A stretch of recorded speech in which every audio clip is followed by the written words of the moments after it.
Greetings and welcome to Mount Olympus. I am Hercules Invictus, and today on Hercules and the Space Gods, I'm proud to bring you Disclosure Network New York with the one, the only, the legendary, the mythical Nick Curto. Greetings, Nick.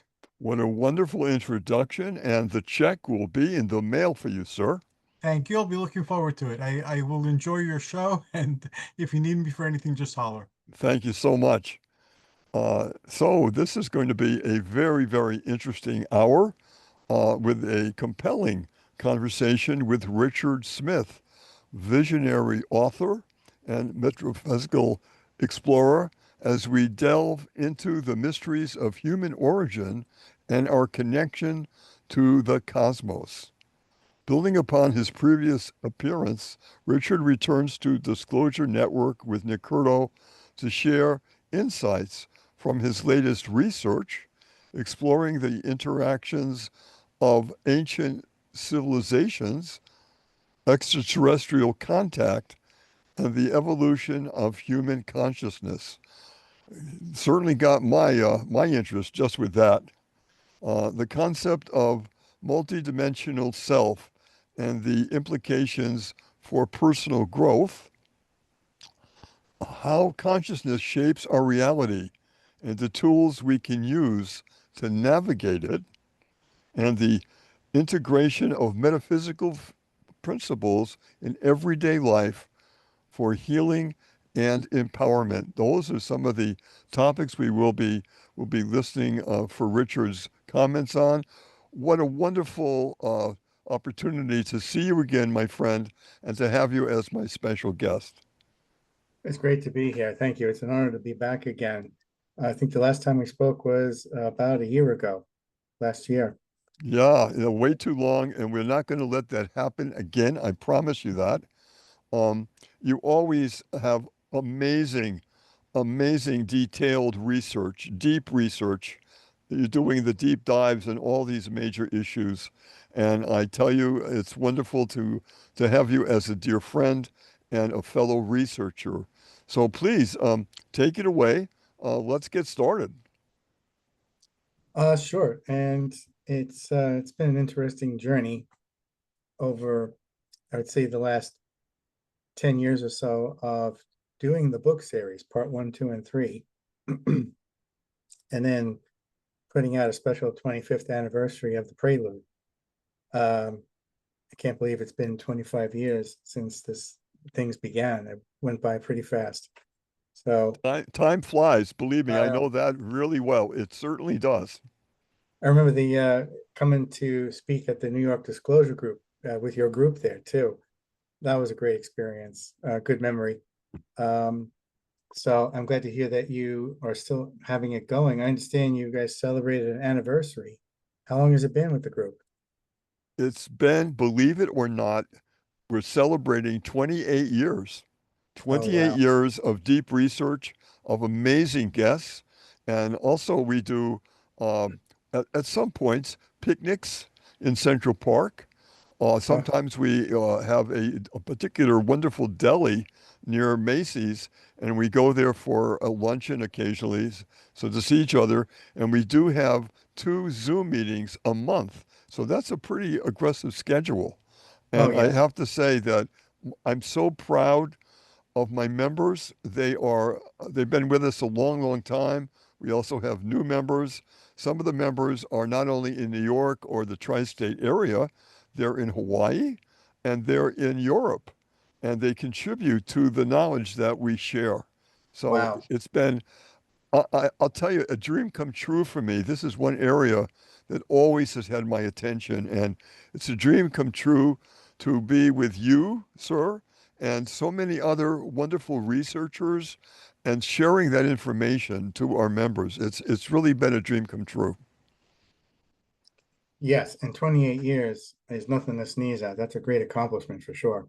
Thank you. That there aren't too many UFO groups out there that last that long, you know. But it's great to be back here. And as far as I never want to assume that people automatically know me. There's a lot of people out there probably coming on here for the first time and seeing me, and and don't know anything. So just a brief synopsis about myself. I am a UFO experiencer, third generation in my family. It's a multi-generational phenomena that my wife and I have experienced. She's third generation as well. Um, and my first awakening to all of this came at the age of 21. So I am an alien contactee. And in that first experience, I realized that the experiences had always been there since I was 4 years old. And everything that I thought was a nightmare or a dream in all those years beforehand came back like just a cluster bomb of memory that exploded on me. And that's when a certain entity that I talk about in the books, referred to as the crone, and I describe her in the books as a female praying mantis, she made herself known to me. And at that point, it became apparent that she was that obscure figure that I could never really see in the backdrop of my experiences when I was younger. And it was always her there. She confirmed it. She says, yes, that was always me there with you. And my wife, Linda, has had experiences with that same entity as well.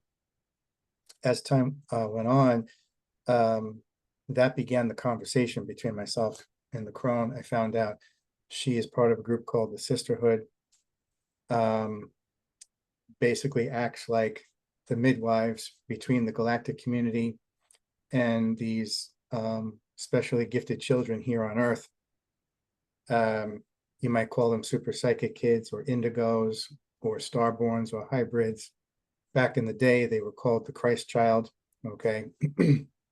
And so they are in charge of protecting those children, as it turns out, so that no bad actors come along and try to steal them away or turn them into an abomination of themselves.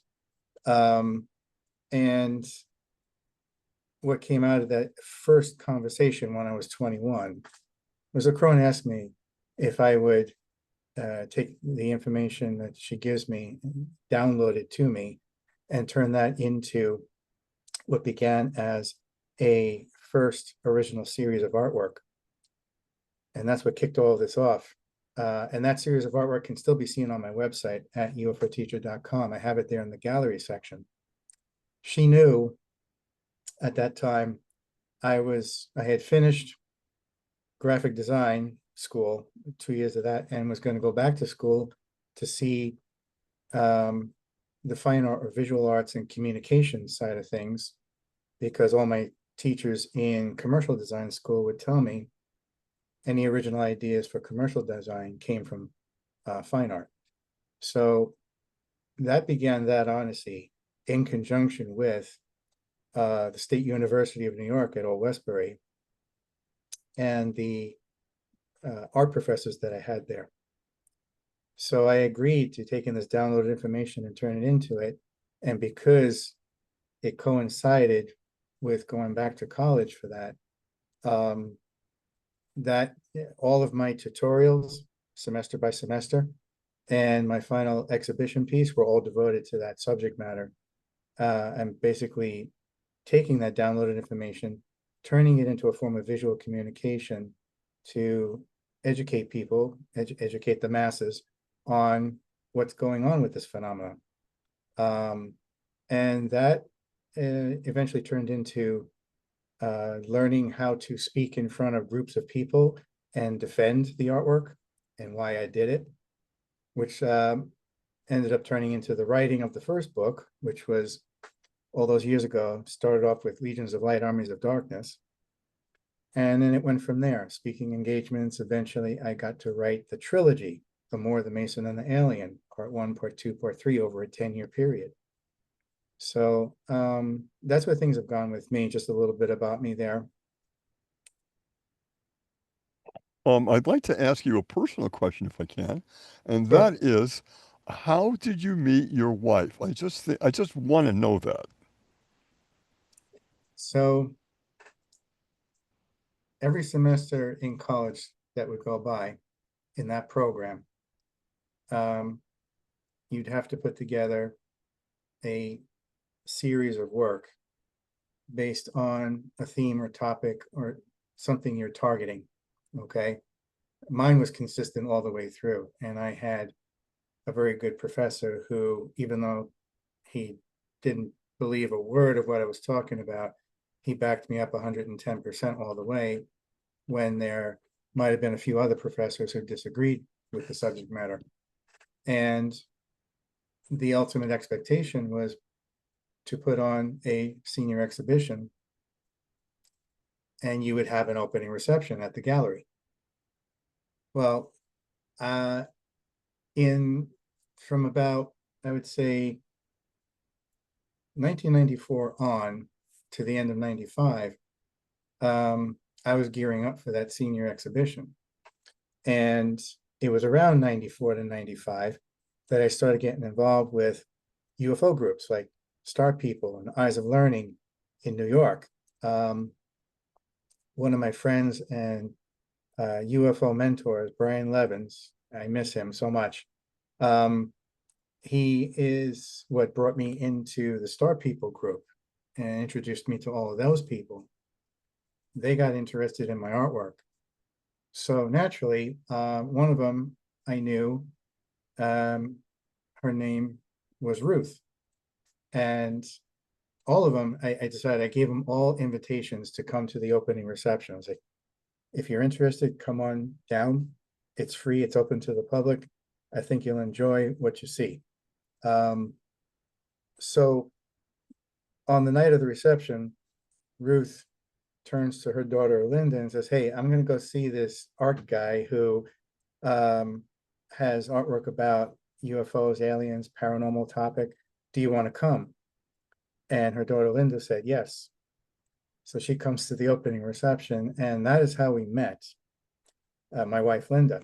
And when the first time she walks into the gallery, I see Ruth and I see her daughter, and I didn't know it was her daughter yet, but I saw her walk in with her.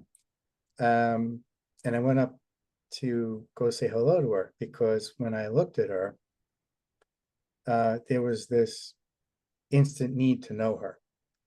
And because there was this familiarity that I couldn't place. How do I know this person? Somehow I should go find out. And when she came that night, she was very pregnant, in the last month of her pregnancy. And me never being a father, never having kids, never having any reason to think this way, I looked at her very pregnant belly, and the first thought that came to mind very strongly is, that's mine. And then I caught myself off guard, thinking, wait a minute, why am I thinking that? I've never been a father, and what does that have to do with me? It was just an absurd thought, but at the same time, there was something very familiar about it that seemed okay. I walked up to Linda and shook her hand. The first time we shook hands, there was a spark there when we touched hands and shook hands. And then it just went from there. We both went home that night. We found out later on, we both went home that night in a daze after that. Now, the rest of the opening reception, I was busy talking with everybody. She couldn't stay that long. So at some point I turned around, and her mother, Ruth, were gone. And that was a big disappointment, because I was trying to make the time to come back and talk more with her. And I thought, oh, I'm not going to see her again, and it, I could feel a little tug inside from that, Well, turns out we had maybe a week or so later, there was a get together at one of the people who ran the Star People group at this person's house. And lo and behold, there comes Ruth in the front door with her daughter Linda. So it was meant to be. And I saw her, I said, oh, I'm so glad you're here. And that kicked it off right there. From that point on, we started comparing notes with each other. and realizing we were having crossover experiences. She, as it turns out, is the the little girl with long dark hair that I saw on the ship, because she showed me pictures of herself at that age, and I almost fell on the floor. I said, that's the girl, dead on, that's you. And she always knew that she was in charge of a little redheaded boy, and that was me. Because of course, she was about 11, I was about 4 or 5 years old. There was a bit of an age difference there at the time. And so that we started realizing we've been on the ship together. We've been there with the crone. There have been other experiences. So, but initially, going back to your question, that's how we met, was at the opening art reception. Of all things, the show I'm putting on about the subject matter is the same place I meet her for the same reason. Thank you so much for sharing that. That's a wonderful story, personal and so amazing, really, on so many levels. I know that you and me, and I would say everybody in the group has, how shall I say it, some real sensitivity of what's around them, who's around them, and they're very aware. Yeah. I would say than most other people. They just are. They are attuned to listening and looking and trying to find the truth. And sometimes that takes the place in the idea of meeting people that you have very specific impressions about. And Right. there's many amazing stories, such as yours, where that takes place. So thank you so much for sharing that. Oh, thank you for asking. So, I don't get to talk about that part of our history there all that much. Although I have to admit, recently more people have been talking about it. So, but it's a good thing. But you're the one that asked about it right out. So I'm glad you did. So continuing on now, where do you want to head next? So, is there anything in particular that you think the listeners would want to know about? Well, I think for starters, your new book. I would like to know more about that. I'm sure the listeners would also. So please let us know the title and what's in it, and any other personal comments you have about your new book. We'd very much like to know that. Definitely. So, it's The More, the Mason, and the Alien, Part 3, and the subtitle is Rise of the Invisible College. And the cover, and if you can go see it on our website, anywhere you can spot the book, you'll see on the cover, it was created to address that theme. And the image symbolizes a classroom setting merging into or fading into a movie theater setting. So you got these classroom desks that are actually, the significance of it is that the movie theater is the classroom.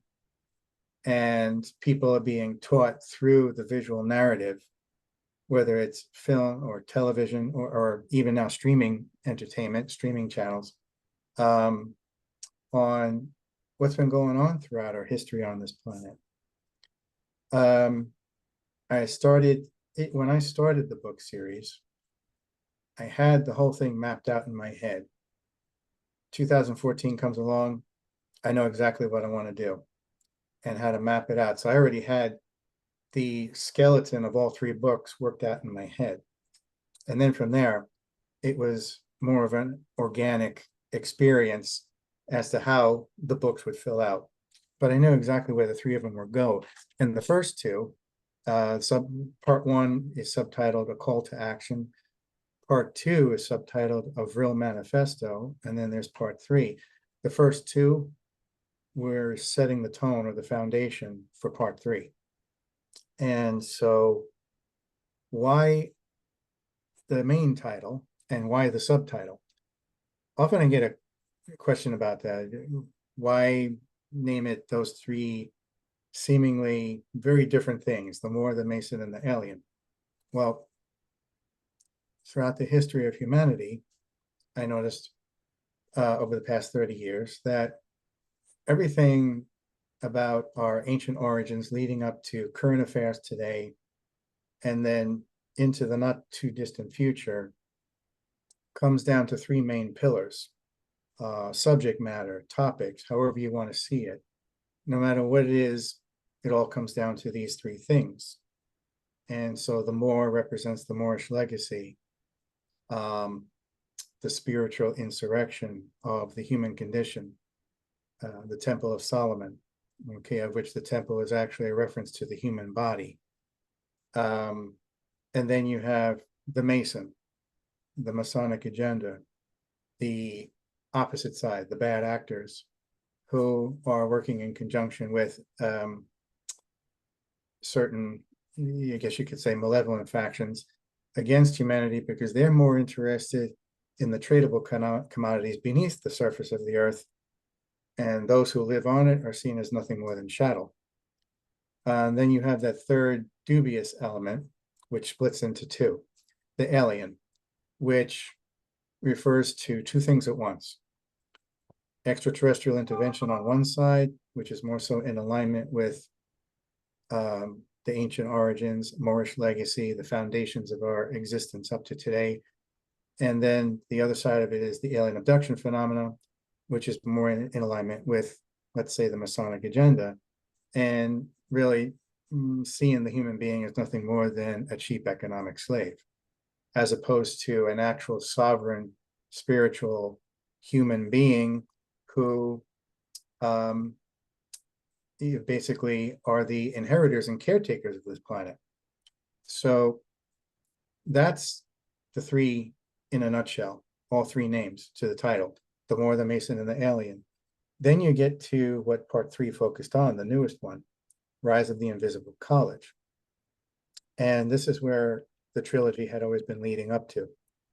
The Invisible College has been around with us since the beginning of time.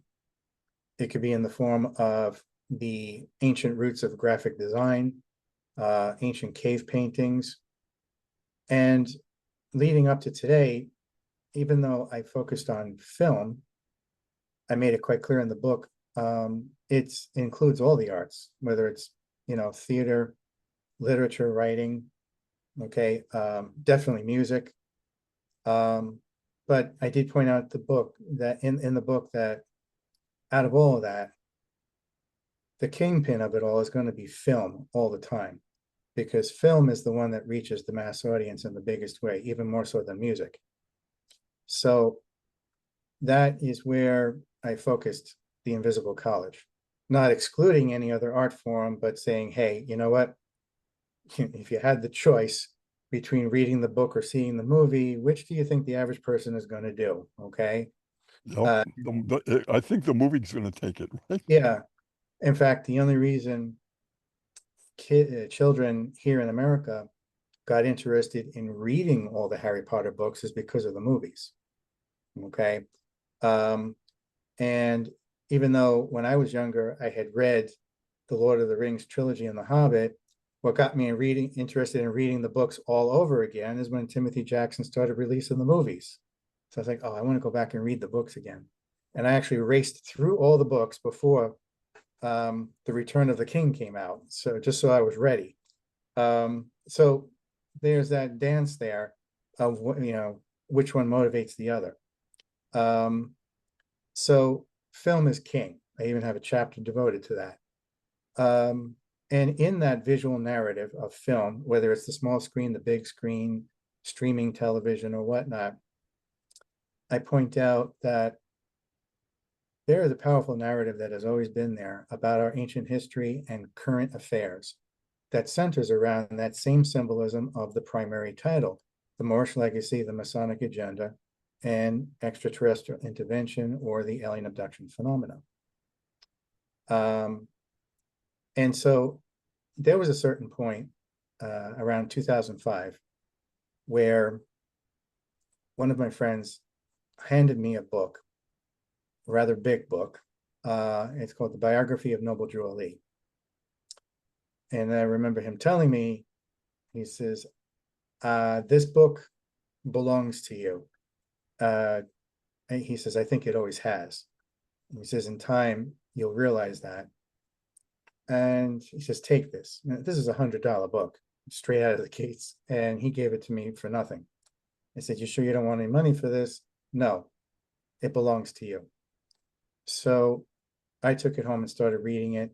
He knew that this was the missing piece I had been looking for, that everybody else in ufology was overlooking for a lot of reasons that I talk about in the books.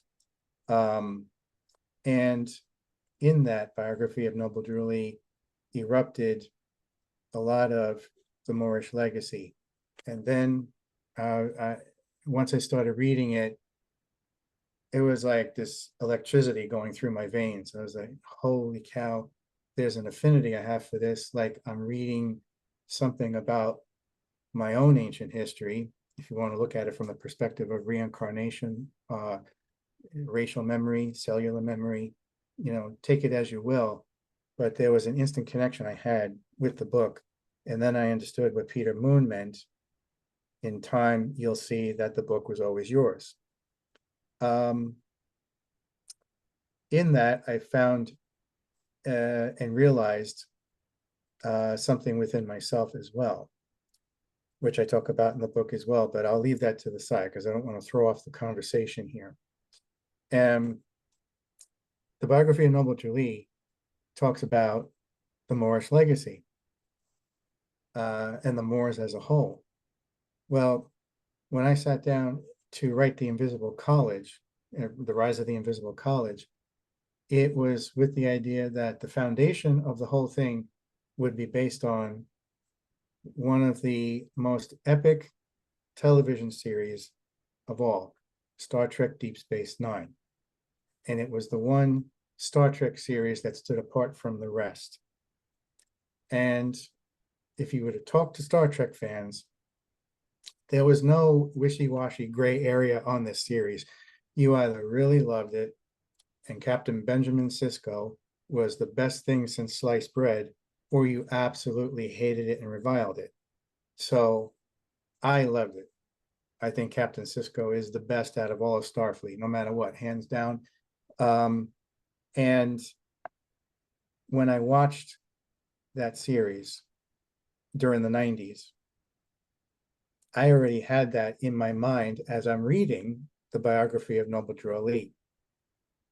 And then it dawned on me, holy cow, that's why that series is so damn different. And it's part of the Star Trek pantheon, it's part of the Star Trek universe, but it's also a different kind of a story, a different kind of a vibe that doesn't meet the standards of all other Star Trek stories. It also turns out that it may very well have been the very first Star Trek series per se, but you couldn't sell it in the 60s. So instead of something that was taking the Ponderosa and putting it in space with Deep Space Nine, we got Wagon Train to the Stars with Kirk, Spock, and McCoy instead. Then that was the 60s. Then the 90s come along, and it was safe to do it. Now you could have a black captain without any upheaval or controversy. And the significance there was that the entirety of Deep Space Nine mirrors the entirety of the biography of Noble Drew Lee. And there's a significant history there in Star Trek lore to back it up, including the fact that Gene Roddenberry, the creator of Star Trek, was part of a very special group of people, artists, writers, like himself, mathematicians, scientists, who were all working with a particular channel, who was in contact with this extraterrestrial group known as the Nine, or the Council of Nine. And it was like a Gestalt entity, multiple entities talking as one. And they were passing on information to this group, and Gene Roddenberry was part of that group. And when you look at Star Trek Deep Space Nine, That's, first of all, that's where the name came from, Deep Space Nine, Council of Nine. So it was mirroring that initial channel grouping of sessions, of which they had written a book on it, The Best of All Worlds, that came out of those sessions. And a lot of that information got kicked to the side until after Gene Roddenberry passes away, which happened to have been, unfortunately, it's horrible to word it this way, but when he was gone, that opened up the floodgates for Paramount to do Deep Space Nine. Otherwise, if he had still been alive, we never would have seen that series. So now here comes Star Trek Deep Space Nine with all the symbolism in place that had never been there in any other Star Trek series.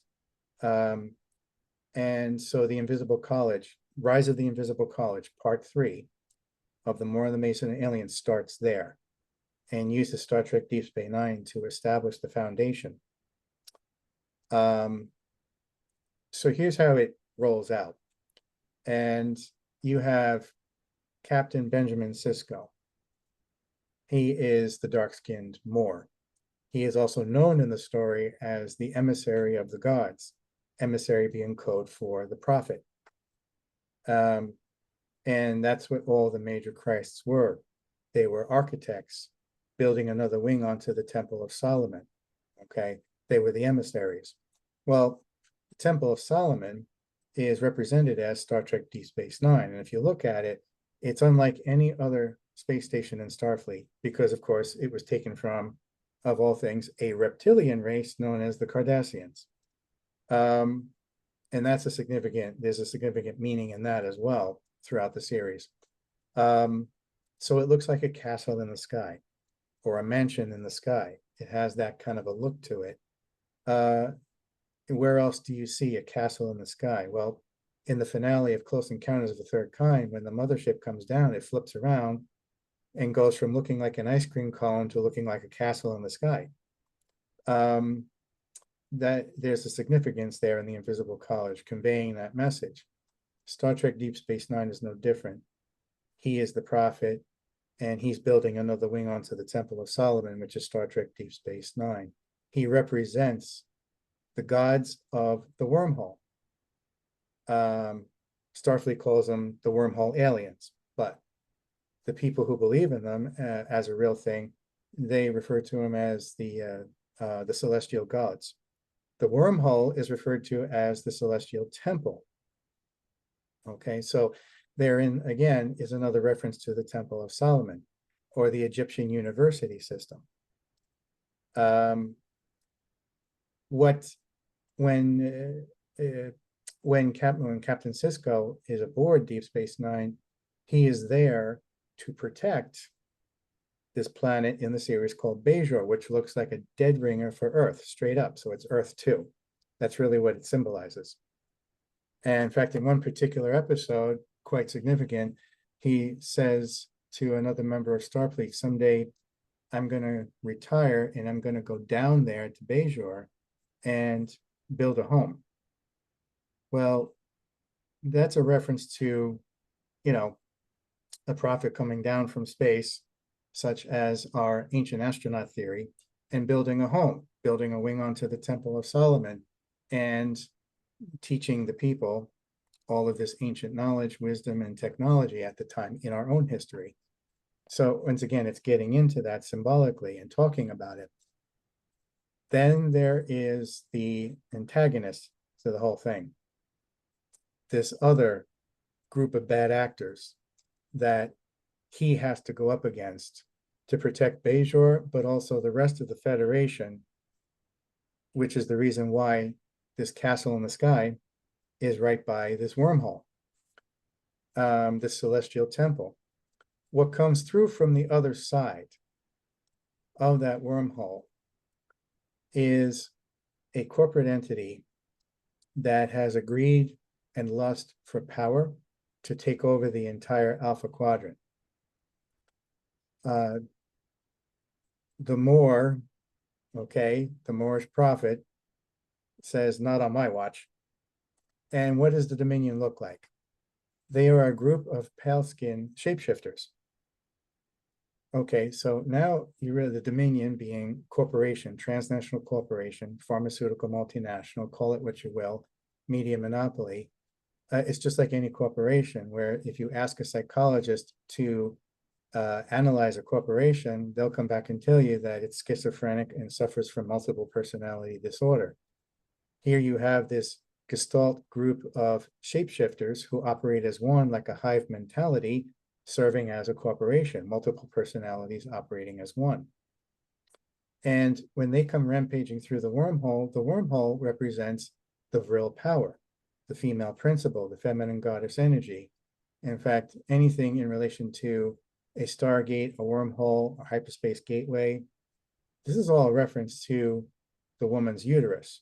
Why? Because when you come in one side and go out the other, you are being brought into a very different reality in a different part of the universe, maybe not even the same universe at that point. You see this in the movie Poltergeist, when she has to go into the wormhole to save her daughter. And when they come out the other end of the wormhole, they have a tub filled with warm water waiting for them. Why? Because what do they look like when they come through the other side? They're covered with amniotic fluid, as if they were reborn out of the womb. So this plays into the symbolism of the wormhole in Star Trek Deep Space Nine. Now, if that represents the female principle and the vril power, then when the Dominion decides to completely disregard that and bring their forces through, it's an act of rape, cosmic rape against that female principle, because they're completely disregarding the gods of the wormhole and going after the Alpha Quadrant and going after the Moorish prophet, going after Deep Space Nine, because they want to take him out. So you have this pale skin corporation going after a dark skinned prophet. They represent the Grand Masonic Lodge. He represents the Temple of Solomon with Deep Space Nine. They have their minions called the Jem'Hadar, which are drug addicted warriors. They're addicted to this Ketracel white, which symbolizes heroin, cocaine, meth, okay? Controlling these psychotic warriors who will stop at nothing to destroy everything in their path.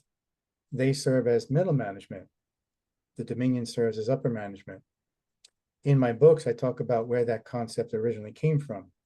In our own history on this planet, upper management was the Orion Empire, run by the reptilian queens, the Siakar, okay, the Sata queens. And middle management was run by the Canis feudal lords, which is where we get the word canine from. And that's what they were, bipedal, canine, dog-like creatures.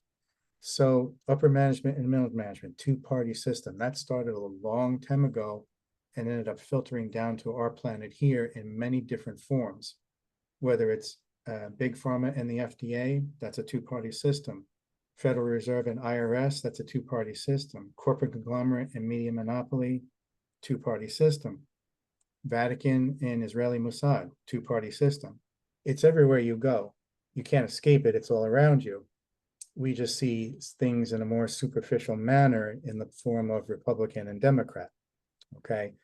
Well, that two-party system, that middle management and upper management is represented by the Dominion.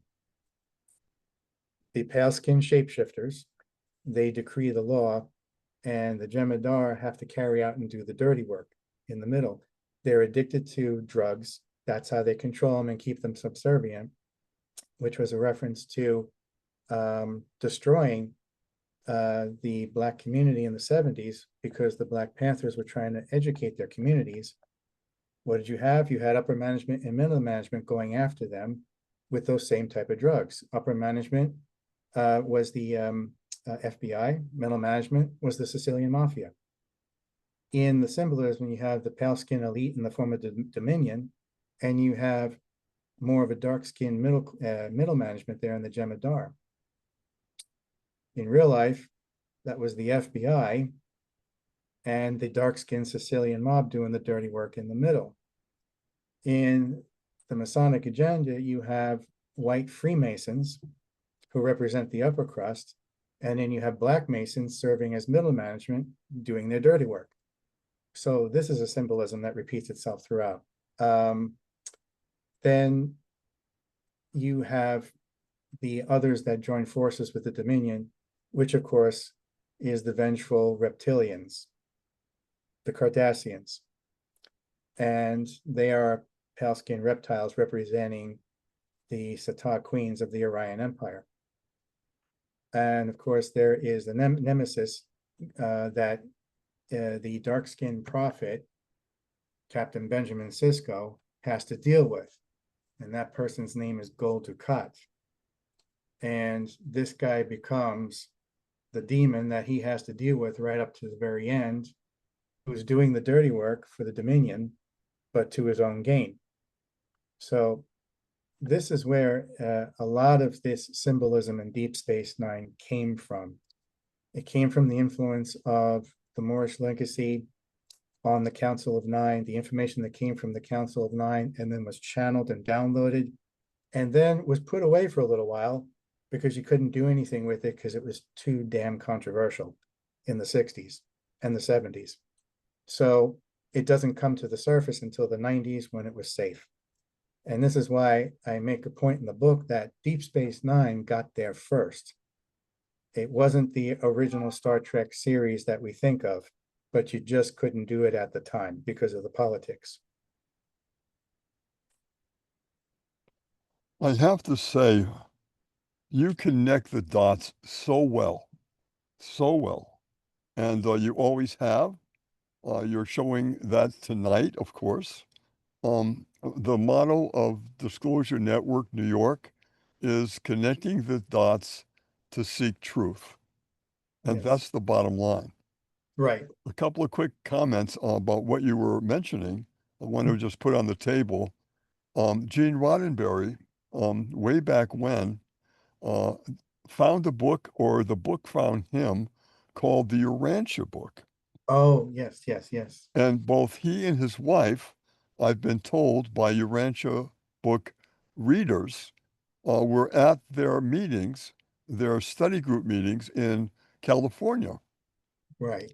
And somebody did some research and published, and I have a copy of that, which I'd be happy to send you on an email, that Okay. talks about particular things in the Urantia book, a 2,000-page incredible book that Gene Roddenberry and I believe some of his writers not only read it, but used it as part of the material for their writing, Yes. which is incredible. Now, I'm sure you've heard of the Urantia book. Do you have any comments about that? No, I don't actually. I haven't had a chance to read the Urantia book, even though I've heard a lot about it. It was many years ago, the first time I spoke at your group in New York, you brought it up with me. You're the first person to bring it to my attention. Right, right. I think I only heard about it maybe once years before that, but you brought it back into my consciousness, and it's been in the back of my mind ever since. I never forgot about it. I just never got to read it. Truth be known, I'm the Urantia Society of Greater New York, a wonderful group here. I've been a Awesome. member of that group for maybe 38 years, and I'm the head of the committee, the outreach committee, for the Urantia book. So I do have a deep connection with the book. And one thing I just want to point out to you and to our listeners tonight is that one of the chapters of the Urantia book is talking about the government of another planet. Hmm. And one of the things they say is one of the take homes in this chapter. They did really detailed description of it, and they say the highest crime that you can commit is betrayal of public trust, Oh, yeah. which carries with it a death penalty. And Hmm. that stayed with me. I'm telling you, Richard, it stayed with me still does. Can you Yes. imagine our governments on our planet Earth if they obeyed and followed that principle. Can you Oh, yeah. imagine the difference of our own planet? I think we're seeing a lot of those repercussions coming about now with the the friction of realizing one's responsibility to the people in Congress versus what they're rubbing up against with UAP disclosure with the intelligence community. And the Absolutely intelligence, true. Yeah, yeah. That's a very interesting time we're living in when this is starting little by little. It's only little bits, as you well yeah, know. It's not beginning to be the whole story. It's just little tastes of what's really going on. there's a big leap forward that comes out of that, those little small steps. And drawing upon the invisible college, I might add, it's in the movie Contact with Jodie Foster, where her father tells her, small steps, okay? And that was the message of the movie when she made contact with the race of beings. It was only for a short time, but it was just because you had to take it in small steps, um, so that you didn't destroy that entire planet's, I guess, geopolitical structure. Okay. Um, but I know, going back to taking things in small steps, the the fact that Congress was forced to start talking about it seriously because of the military perspective, and there's only so many decades that could go by of squelching the military before you look like the fool in Congress for giving that military branch money and then calling them kooks. Well, then why are you giving money to a bunch of kooks? You obviously take them quite seriously. You obviously consider them to be upstanding members of the government, the military, and society. So why this double standard?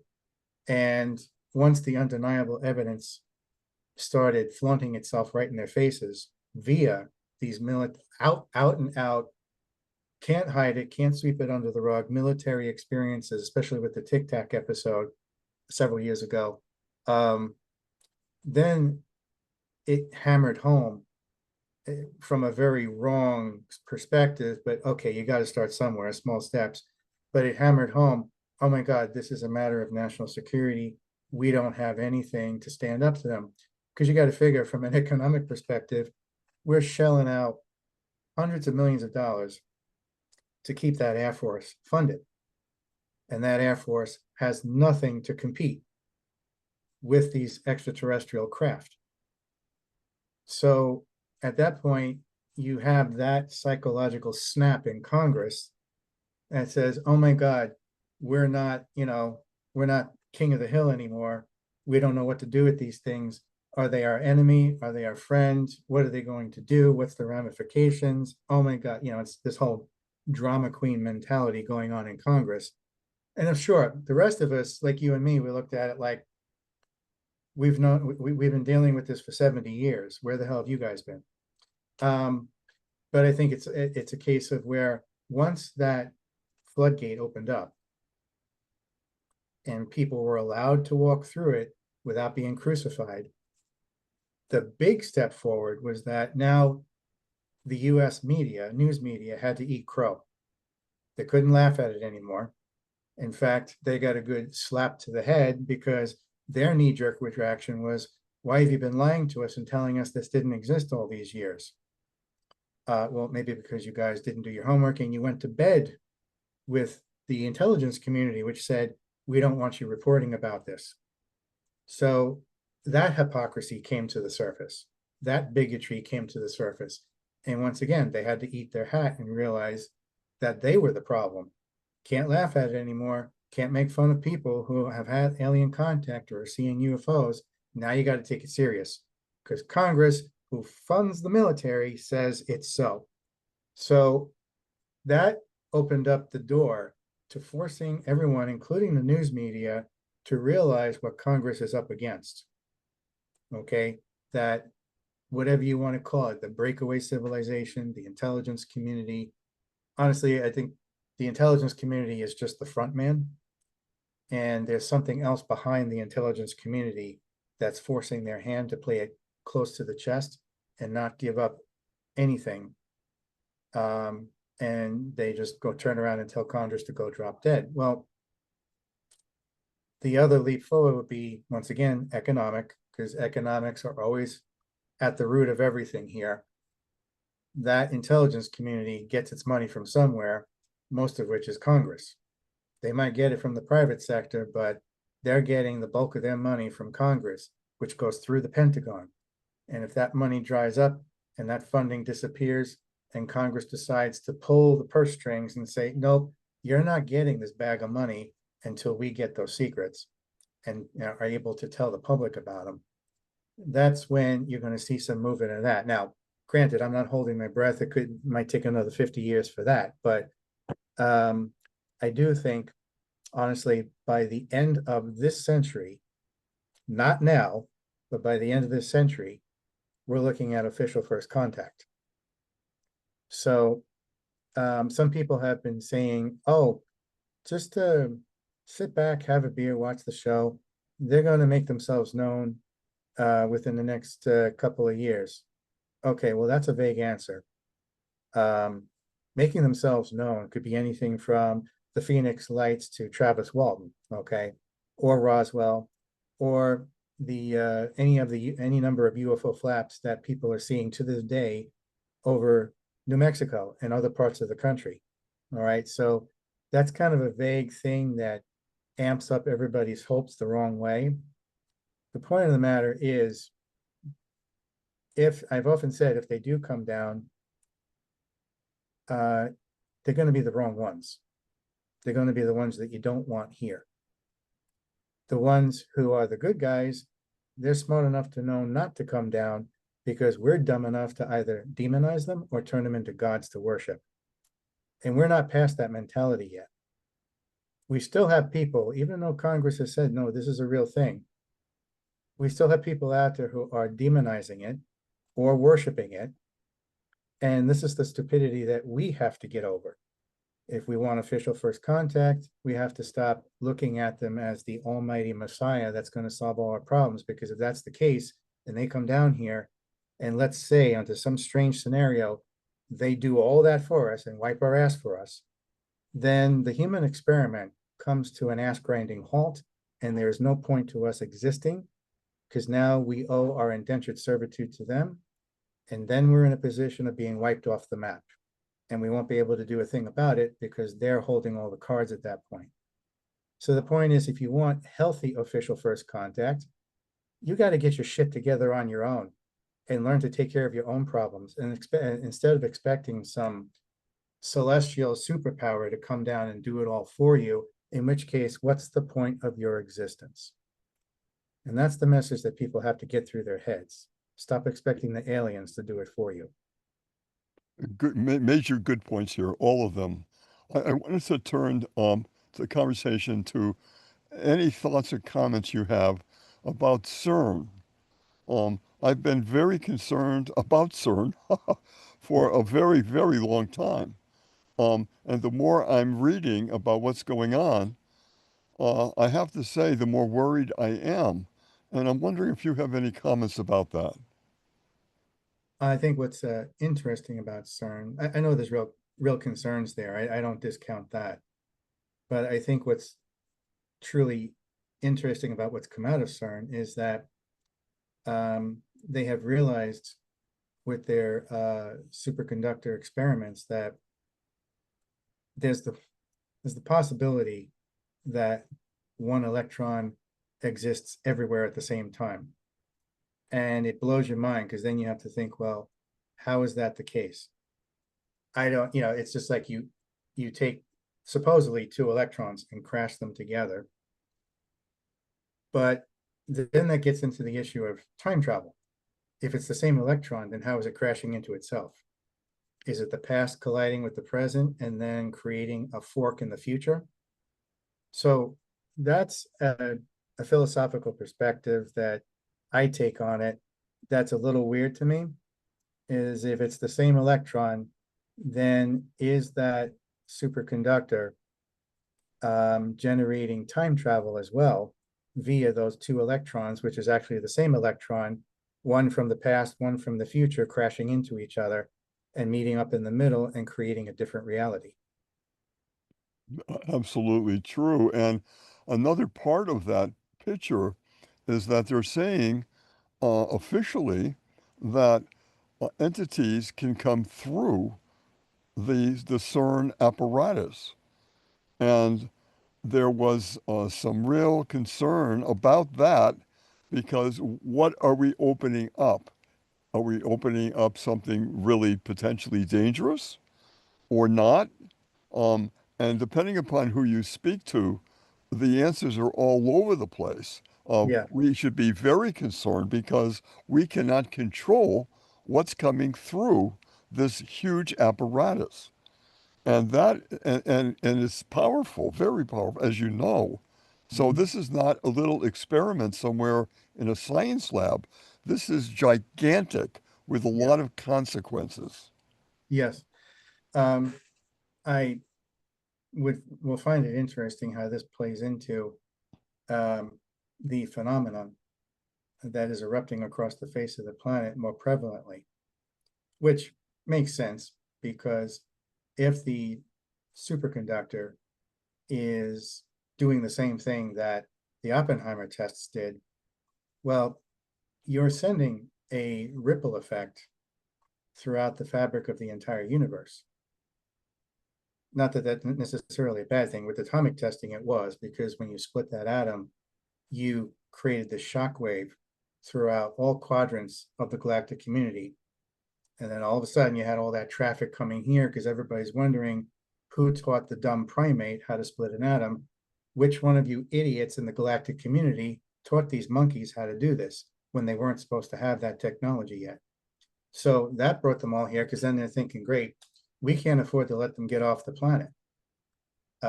And if they do, they're going to bring these nuclear weapons with them and blow up everything else, if not themselves. So with CERN, I think it's more so a case of creating a ripple effect that opens up a gateway. And so the thing is, what are you opening a gateway to? You know, is it a dark mirror? Is it a Ouija board? What are we gambling with here? And that's a very key question indeed. Um, Also, quickly, I wanted to ask you if you have any thoughts about Elon Musk and the Martian uh, planets, plans for that have him populating that area with people that will be there forever there. They're not coming back to Earth, and Yeah. that there's a lot of his own billion-dollar funding going into this. How do you feel about that? On one side, there's that adventurous youngster in me that is all starry-eyed about things like that because I watched all those sci-fi movies as a kid. Welcome to the club. Yeah, including all the B grade ones, which when you're a kid look really awesome. So Absolutely. I'm guilty of that, my friend. and so there's that side of me. But then there's, at my age now, there's the other realistic side that says, hey, it doesn't matter how many contracts you sign for your own well-being. When you get to that planet, that's it, game over. You're on your own, but you're also at the mercy of the corporation that has, how do you want to say, uh, amorally and unethically laid claim to that section of land on another planet that doesn't belong to us. Right. Yep. Okay. What happens when we need to bone up on, and this is something I'm looking to write about in my next book I'm working on, but we need to bone up on our space treaties because our space treaties are just a pile of crap. They Mhm. don't reinforce anything. They're based on whether or not the countries of the world will engage them and enforce them. To this day, you cannot get the thick-headed mentality in the United States to get on board with these space treaties because we are pro-corporation and pro-military industrial complex, and those space treaties get in the way of that. So that is the danger that I'm thinking of about going to Mars is, are you going to end up with a total recall scenario with Arnold Schwarzenegger, where it's a corporation that owns Mars and you're at the mercy of whatever the hell they want to do. Mhm. Yeah, no, good point, Saul. Let me do a quick commercial here for Okay. Disclosure Network New York. If you'd like to become a member of this organization, I will give you my personal email address, and you could let me know that, and I can give you material about that.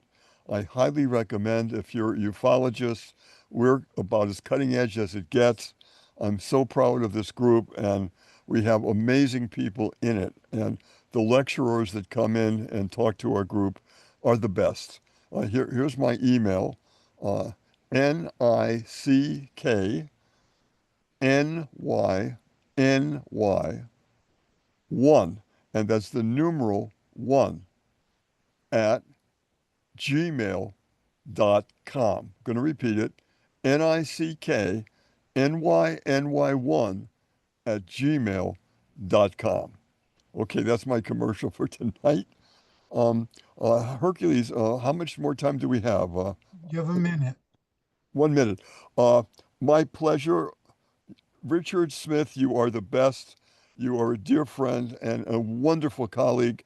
I want you back for many more of Yes. my podcasts. So please, we'll give you dates. We'll see if you're available. And I certainly look forward to many, many more wonderful interviews with you, sir. I look forward to coming back. I'd be honored. So Okay, so that's it for us. Um, much love to everyone, and I really do mean everywhere. Thanks for coming and watching our show. And thank you both for a very interesting and entertaining and informative show. Good night, everybody. Good night. Take care, everybody. Much love.